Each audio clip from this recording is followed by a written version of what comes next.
بسم اللہ الرحمن الرحیم۔ السلام علیکم ورحمۃ اللہ وبرکاتہ۔ عابد راجہ دعاز کے اس چینل پر میں اپنے تمام دوستوں کو خوش آمدید کہتا ہوں اور اپنے تمام دوستوں سے ریکویسٹ کروں گا کہ چینل کو آپ دوستوں نے ضرور سبسکرائب کرنا ہے۔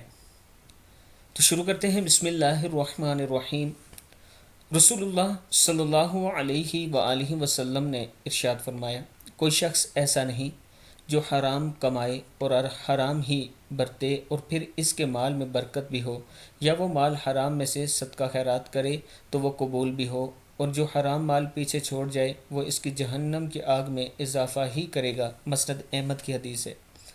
پھر سن لیں، رسول اللہ صلی اللہ علیہ وآلہ وسلم نے ارشاد فرمایا، کوئی شخص ایسا نہیں جو حرام کمائے اور حرام ہی برتے اور پھر اس کے مال میں برکت بھی ہو، یا وہ مال حرام میں سے صدقہ خیرات کرے تو وہ قبول بھی ہو، اور جو حرام مال پیچھے چھوڑ جائے وہ اس کی جہنم کی آگ میں اضافہ ہی کرے گا۔ مسند احمد کی حدیث ہے۔ یعنی جو حرام مال ہے اس میں سے صدقہ خیرات قبول نہیں ہوتا، اور جو پیچھے رہ جاتا ہے آپ کے مرنے کے بعد وہ جہنم کی آگ بن جاتا ہے آپ کے لیے۔ اللہ تعالی ہم سب کو حلال کھانے کی توفیق اور ہمت دے۔ السلام علیکم ورحمۃ اللہ وبرکاتہ۔